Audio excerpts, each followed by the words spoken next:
Okay guys, so in this video, I'm gonna kind of walk you through older videos that I did that I kind of combined on how I dispute charge off. So I'm gonna be giving you like several different strategies and showing several dispute letters. So let's go. So the reason for this video is just so I can kind of break down and share with you how I would dispute a charged off account. Well, this is just one strategy, but this is how I'm going to do this one. Now, this charged off account, this is my first time disputing it. According to the client, this will be the first time it's ever been disputed. So this is how we're going to do it, hence the strategy that I came up with. Okay, so this affidavit is gonna be sent to TransUnion. So it says, I am writing to dispute the charge off slash collection account listed on my credit report as reported by your agency. Upon reviewing my credit report, I have identified several inaccuracies and violations of the Fair Credit Reporting Act pertaining to this account. So here we go. This is how you send in a precise dispute letter that's literally naming your disputes individually. They can't miss this. Discrepancies and FCRA violations. Okay, so this is the name of the account. So let's say American First Financial. This is the account number. Now, these are not real account numbers for sake of the video. First Premier Bank, Discover, Kaiser University. Okay, so these accounts have all been charged off. So here we go. So first we're disputing the inaccurate balances. We're going to put the account name, the account number, and we're going to put the balance in bold letters. Now you can do this the way you want to do it. You can put it in bold letters and highlight it, or just whatever you feel like doing to kind of make yours stand out. And we're going to name every account that we're disputing and every balance that we're disputing, and see, like, my goal here, because this is on an affidavit, is to have it look neat and professional, but still meaty at the same time. Now, if this was just a regular dispute letter and not an affidavit, then I would probably put some highlighting in there, change a couple of colors, make certain things bold so that, it kind of stands out. But because this is a legal document, I'm not going to do that here because I want it to look neat and professional. Okay. So the reported balance on this account is inaccurate and does not reflect the correct amount owed. According to my records, the balance is significantly different from what is being reported. Okay. So, and then we're going to put exactly what Fair Credit Reporting Act violation that they are violating. Okay. So we want to be clear. So that's a whole dispute right there. If I wasn't combining all of my dispute reasons together, this could be the only reason that I use on a dispute letter. Okay, so the second thing that we're going to highlight and dispute is inaccurate payment history. And next, we're going to dispute inaccurate payment status. Now, these particular charge off accounts were accounts that my client actually went back and paid. Okay, so these accounts got settled for less and they're paid off. So at this point, we want to challenge the actual payment status that's being reported, because it's making the account look negative and we don't want it to look negative. Okay, so we're going to dispute the payment status where they're saying that it's a collection charge off. The payment status of the account is misrepresented, and it is, because it actually is a paid account. It doesn't matter that it's settled. We want to get the account to report in a way that makes it not look negative to creditors when they look on the credit report. So that's the goal with this particular dispute for this client. The account is not accurately reflecting the payment history, leading to an inaccurate portrayal of my credit worthiness. Fair Credit Report section violated, and here it is. All right. So the next thing that we're going to dispute is inaccurate account status. All right. So the account status on any paid charge off is supposed to report as paid once the charged off account has been paid or settled for less, right? TransUnion is still reporting a derogatory status on my client's credit report. So we want them to change that, and we want them to update it to say that the account is paid. So we're going to challenge that. The account status is inaccurate and does not reflect the current status of the account. This misrepresentation negatively impacts my credit profile. And also, I'm gonna add in that verbiage before I finish this letter. Please report this account as paid because that is accurate. Okay. So I'll say something like that under number 3. I should have put that there, but I forgot. But anyways, so the next thing that we're going to dispute on this account is going to be misrepresentative comments. And you know, they are notorious for that. They will put anything in the comments or remarks, and that looks bad on your report. So the comments associated with the account is misleading and do not accurately reflect the circumstances of the account. This misinformation further damages my credit reputation. Fair Credit Reporting Act section violated, and there that is. Okay, so we want them to change. We want them to just delete those comments. That's the whole point there. Delete the comments because we don't need a creditor looking into our account and see negative comments there. So the last thing that we're going to be disputing is inaccurate date of last payment. Okay. So, of course, again, we have the account name, the account number, and we have the inaccurate date. Now, never tell them the correct information. So if the inaccurate date is 9/28/2023, you're not going to say, oh, it's wrong. The correct date should be XYZ, because then all they're going to do is update the account. And you want them to just remove that information or either update it correctly. Now, one of these accounts I'm disputing like this, the Discover account, I believe, I'm looking at reaging of debt. So I'm hoping that they don't update it actually to correct it so we can kind of do an e-file, a lawsuit, and sue them. But in proper protocol, I have to ask them at least once before I can file suit against them. So that's that. The reported date of last payment is inaccurate and is in violation of Fair Credit Reporting Act. The date provided does not align with actual date of last payment made on the account. And there's the Fair Credit Reporting Act violation. And then also in the letter, I have more verbiage here. It's kind of telling them, what could happen to them, if found guilty, civil penalties of up to $2,500. And if they don't change the fact that they've re-aged the debt with the Discover card, we're going to get that $2,500 plus damages and fees. Okay, that's just how it goes. And then we're telling them more of what we want them to do. We demand that they conduct a thorough investigation into these discrepancies and properly correct the inaccuracies on the credit report.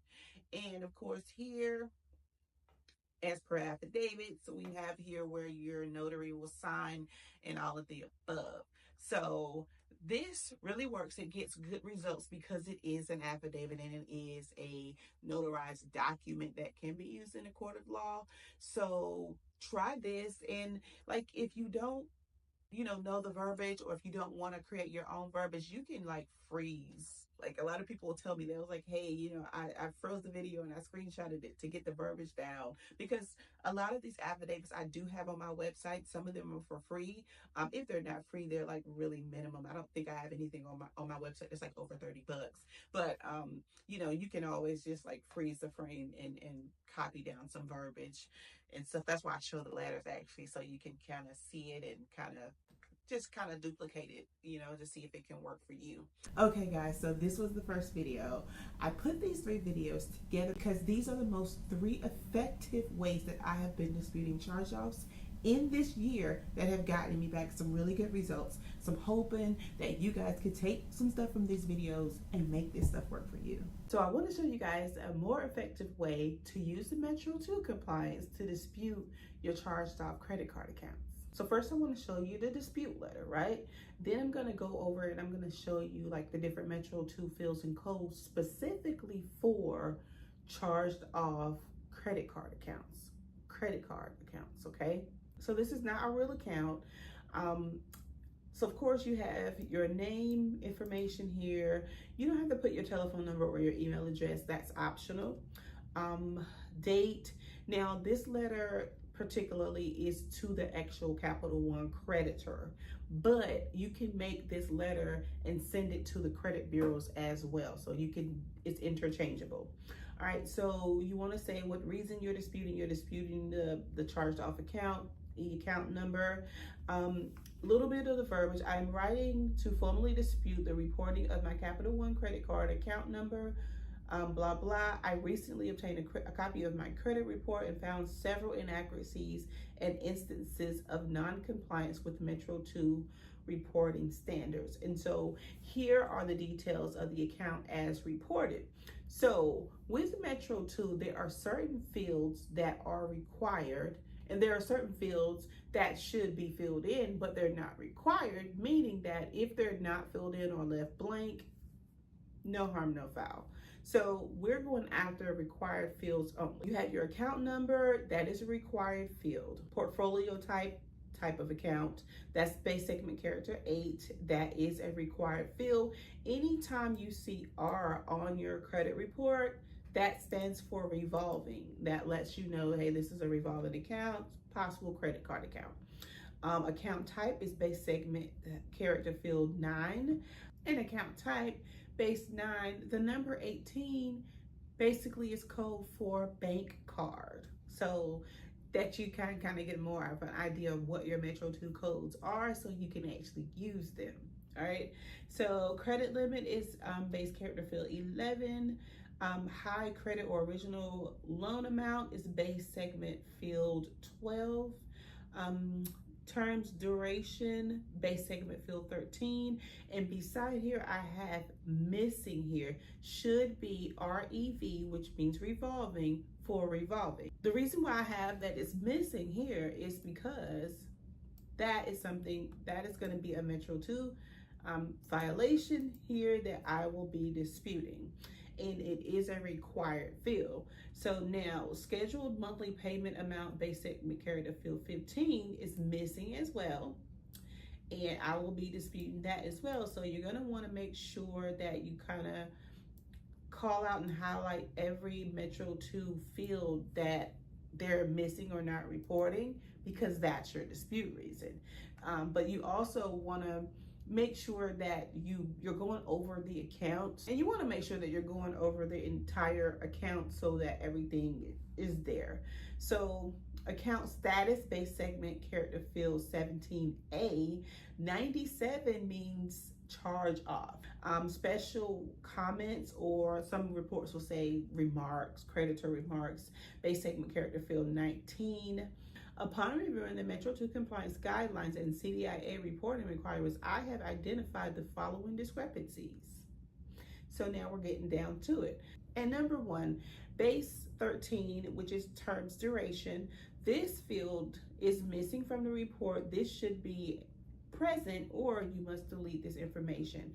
Number 2, scheduled monthly payment amount, base 15. This field is also missing for a revolving account. It should display the minimum payment due based on the balance, not including any amounts past due. So basically 1 through 3, we're calling out all the Metro 2 discrepancies that we found on the credit report, and we're telling them what's wrong, what we want them to do about it. Okay, that's the whole point, and kind of just putting everything out there. Due to these inaccuracies and missing fields, the reporting of this account is non-compliant with the Metro 2 standards. As per the Fair Credit Reporting Act, I'm requesting a thorough investigation and correction or deletion of these errors. Please provide verification that the account information is complete and accurate, or remove the account from my credit report if you cannot verify its accuracy. For your convenience, I have attached a copy of my credit report highlighting the disputed information. I expect a response within 30 days as required by the FCRA. So this is going to be basically the letter in a nutshell. Now, you don't necessarily need tables and grids and all those fancy things on your Metro 2 dispute letters to get results. You just need Metro 2. Although we do make letters with the fancy grids and all that stuff as well. But just so you know, it's not like, oh, if you don't have that type of software or something, it's not gonna get as good results. I've found over the years that the fancy letters, the fancy grids and different colors and all that stuff, it gets the same results as just doing it the regular way. So, all right, so now I want to show you some different Metro 2 fields and codes as it pertains to charged off accounts. So this is just a grid that I made. You know, like you'll have your header record field, which is header record field 12. That's going to be the title of your account, which means like if it's with Capital One account, it's going to be where Capital One's name goes. Then you have your account field, that's next. And then third, you're going to have your account type field or portfolio type field. So I'm starting here. So this is the third field that you're going to see on your credit report as it pertains to your credit card accounts. So base segment 8 is where we're starting. That's portfolio type. It should be a revolving account if it is a charged off account. And there's just some verbiage here for open accounts. This is what you're going to see. You may see these codes, especially if you download your annual credit report. You'll see some good stuff there, like it's more in depth. So then you have base segment character field 9, account type. And so like here, if you catch stuff like this on your report and you're doing Metro 2, if you see like 18, 17, 2A, 8A, OG, like you're like, what does all that stuff mean, right? So I'm here to tell you what all this stuff means. Code 18 is bank card. Code 37 is line of credit.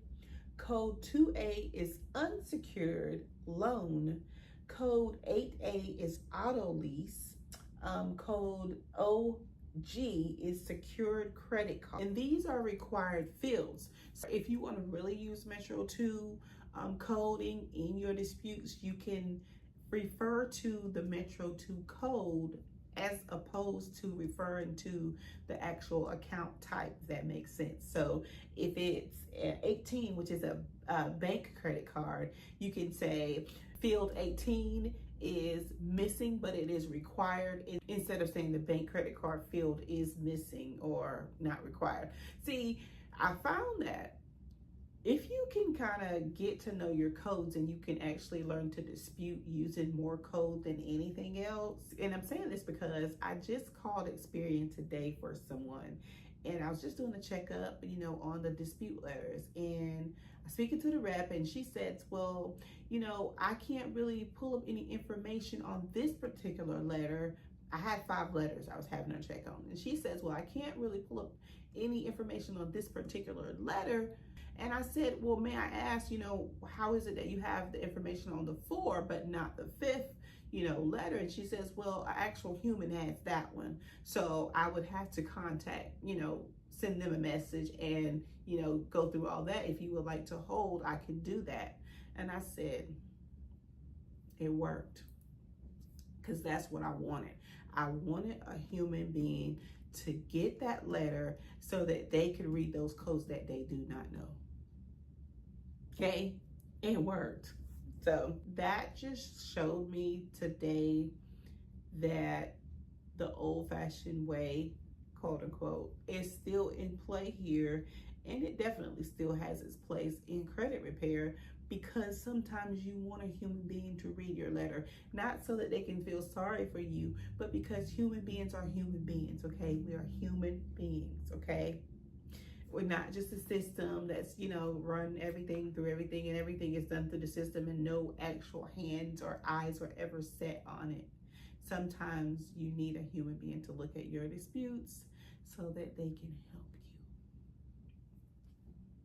you, okay? Because my thing is, with some disputes, if you can get it into a human being's hands, and if I'm sending them a bunch of codes that they don't know, and you have to look up every single code that I'm talking about so you know what I'm talking about, I would rather delete that account, because I've got all this other stuff I got to look at too. I would rather delete that account than to sit there and look up all that code to try to figure out what it is you're talking about.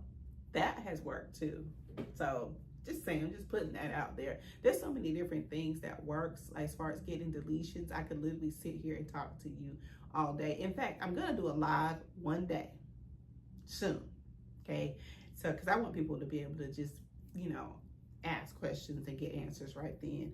So anyways, So just a little bit about the codes. I mean, it's a lot, and it's almost like going to school again and all that stuff. But if you're really invested in your credit repair business or repairing your own credit, it's definitely worth learning these codes, figuring out, you know, what they are, why they're here, and what they are for. Can really help you out, you know, in your process for sure. So base segment character field 11, credit limit, assigned credit limit. There's no other codes for that. It's just base field 11, base field 12, your highest credit original loan amount, highest amount of credit utilization by the consumer. Okay, that is a required field, but there are no other codes for that. So base 13, terms duration, it should be revolving, and it should have like the number of payments that, you know, you agreed to pay. Or if it's a credit card, it's going to say revolving. It's not going to say a number of payments, but if it's a loan, it's going to have like the number of payments. Base field 15, scheduled monthly payment amount. Minimum amount due based on the balance, not including any amounts past due. Okay, make sure it's reported correctly, because that's another thing too with Metro 2. The field not only has to be reporting when it's required, but it has to be reporting correctly. So make sure that you know how it's supposed to be reporting, so you know what to look for, so that you can call them on it when they don't do it. So base segment field 17A, account status. This is like a good one here. Account status, you have codes 11, 13, 62, 64, 71, 78, 80, 82, 84, 93, 97, DA, and DF. So I want to break down to you what those codes mean. All right, where are we? Okay, so 11 means current amount. 13 means paid or closed account, zero balance. 62. Now if you're disputing late payments, you're definitely going to want to know what these codes are. Code 62 is for 30 to 59 days past due. 64 for 60 to 89 days past due. Code 71 is 120 days past due. Okay, you're going to want to need to know that with missed pays. Okay, so if there's a foreclosure, then the code is 78. 80 is account is in collection. That means the account has been charged off, or the debt has been sold to a collection agency or handed over to a collection agency to recoup the debt that is owed. Then you'll see that code. Past due 180 days or more, you will see code 82. 83, voluntary surrender. 84, repossession. 93, account assigned to internal or external collections. 97, code 80, account is in collections. That means that they are either about to charge that means that they're probably about to charge your account off, because they're trying to collect from you and not getting anything. So code 82 means past due 180 days or more. Code 83 is voluntary surrender. 84 for repossession. 93, account assigned to internal or external collections. That means that the creditor, they are either they have like their own collections department, and they don't assign the accounts outside. So that means that their internal department are going to do the collecting, or maybe they sold or hired a collection agency externally. So 97 is charge off. Everybody knows that one, right? Okay, so DA deletes entire account information. Usually you'll only see that where the comments are, so you can use that code as well in your disputes. Disputed by consumer meets fair credit reporting requirements. So DF, you can dispute that too. I would dispute DF, right? Like literally. Okay, so those are all the codes that fall under base segment field 17A, account status. Now, base segment field 19, special comments, that's a whole nother thing. It's like really long. I'll let you kind of take a look at it, but I'm not going to call out every single thing because I don't want to lose your attention for sure. So what I'm going to do is I'm going to put this whole thing online on my website, of course, for free, just so you guys can have this to go by in your dispute process to kind of help you out with disputing. Okay, so as promised, here is the finished work. Now, I'm going to do like a side by side. Like I said, this is not a real letter, so it's not going out to anyone, but this is the before. This is the letter that I created. It still has pretty much the same verbiage in it, but I did it this way so that I could explain to you better about the fields and codes. Like for instance, with portfolio type base segment character field 8, I have an R there because that's the code. The code is R, but beside it, I put revolving so to let you know that this is a revolving account, and so on and so forth. So this is going to be the actual letter that we would send out. That basically, it's not going to be telling that basically, so basically this letter is not going to be doing the work for them. This letter doesn't tell them exactly what field we're actually disputing. Unless they know Metro 2 coding, they're not going to know exactly what fields we're. So this letter, the letter that we're actually going to send out, has all of the actual account field names removed. So where it says like portfolio type, account type, credit limit, highest credit limit, all that stuff is gone, and all I have there are the actual fields and codes. So, and also I like to challenge everything anyway, even if I don't have like a definitive discrepancy against it. So you'll see here where I didn't really have a problem with, let's say, with the account type here, but I'm gonna put beside it, please verify for accuracy. So if I don't have like a definitive reason, I'm gonna always put something there like, this is questionable, can you please verify this for accuracy, just to give them some more work to do. I want them to go over every single one of these fields, and I want a human being to get this, preferably, okay, to get us better results. So base segment 9, this is still the account type. The coding for it is code 18. Please verify for accuracy. Base 11 is still the credit limit. And beside it, we're going to say, please verify for accuracy. Base segment field 12 is still the high credit amount. We're still going to put here, please verify for accuracy.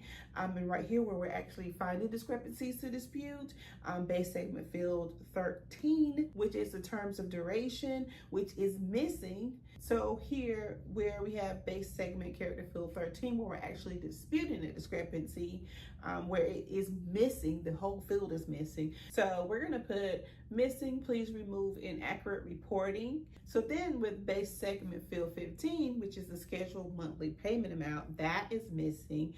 It should reflect the minimum balance. And then of course we want to call them on that. We're calling them on every single field. As you can see, we're just kind of doing it in a different way. Okay, we still have the account number here, so it's not like they're not going to know what account we're talking about. So you don't have to worry about them kicking in disputes out saying, hey, we don't know what you're talking about, because you're going to have the account, and it's their job to know Metro 2 coding. After all, it's their whole creation. They created Metro 2 compliance, right? So yeah, so this is the letter. As you can see, all the other verbiage there is the same exact verbiage as the letter here is on your left. I just switched up things a little bit. These letters actually get really good results. I'm telling you, they really do. Sometimes they get better results than like the whole fancy grids and all that kind of stuff like that, that you see with some softwares. And like I said, we do create those letters as well, but a lot of times I'll break it down and I'll just hand make these, you know, and they work really great, and I like using them because it's more strategic. Okay guys, so this is the last one, I promise. This one is a little bit more older than the other two videos, but this is a good strategy and it worked for me. So I'm about to show you guys how to dispute a charged off account, be it an auto loan, credit cards, personal loan, furniture loan, things like that. So if you have received a 1099-C cancellation of debt form, you can use this method to get your charged off account reporting positively on your credit report. For those of you who aren't really sure what the 1099-C cancellation of debt form means, I'm going to read you this. Okay, so a Form 1099-C cancellation of debt is a tax form issued by a financial institution to individuals who have had their debts canceled or forgiven for amounts $600 or more in a given tax year. Okay, so cancellation forgiven, that means you no longer owe that debt, which means that they no longer can report accurately that you owe a debt, that the actual creditor themselves are saying that they canceled it or forgiven it by sending you the 1099-C form. It's so good. When a creditor forgives or cancels a debt you owe, the canceled amount may be considered taxable income by the Internal Revenue Service, the IRS. And the creditor is required by law to provide you and the IRS with a 1099-C form which details the amount of the forgiving debt.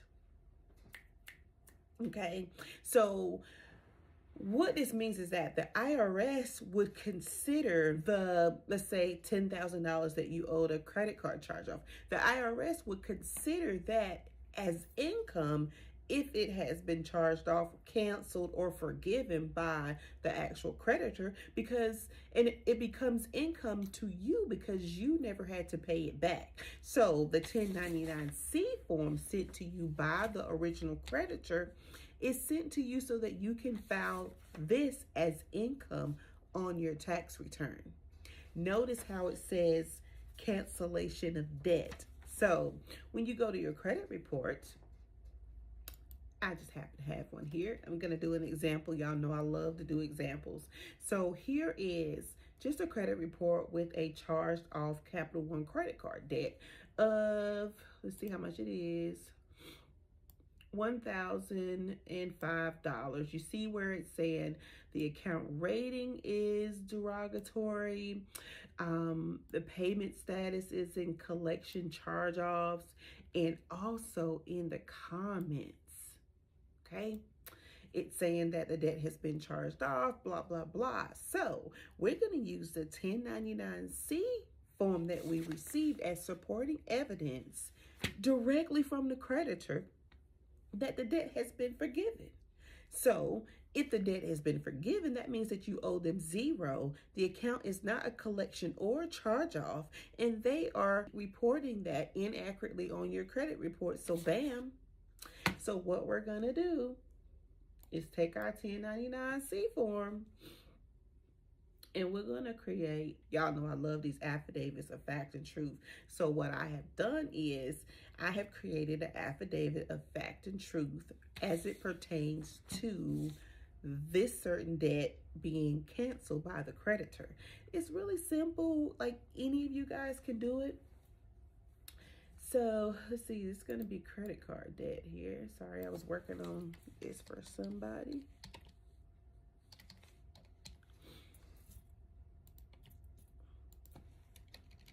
So on your affidavit, you're going to want to make sure that you make it look as legit as you possibly can make it look, because it is legit. So we want it to look really professional and well put together, because we want to show the credit bureaus that we mean business.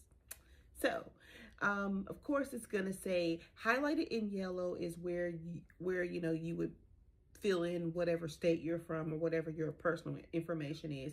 So you have your state Supreme Court. So North Carolina Supreme Court affidavit of fact and truth for the county of Wake. And then, of course, your name would be here, and the original creditor's name would be here. So I'm going to read you a little bit of what my fact and truth affidavit says. So it says, I, Tina, residing at 400 Northeast Street, Miami, Florida, 65656, am a natural person competent to make this affidavit. I have personal knowledge of the facts herein, and all said facts are true, correct, and certain, admissible as evidence, and if called upon as a witness, I will testify to uphold the same. Okay, so you're just going to state some facts here. Like all disputing, you're going to state the facts, you're going to tell them what's wrong, and you're going to tell them what you want them to do to fix it. And in some instances, you want to tell them what your actions may be should they not comply with whatever the violation is. So okay, so statement of fact. It is It has come to my attention that Equifax is inaccurately reporting a charged off unpaid debt of Capital One for $1,005 as owed to Capital One, and there's the account number for a credit card.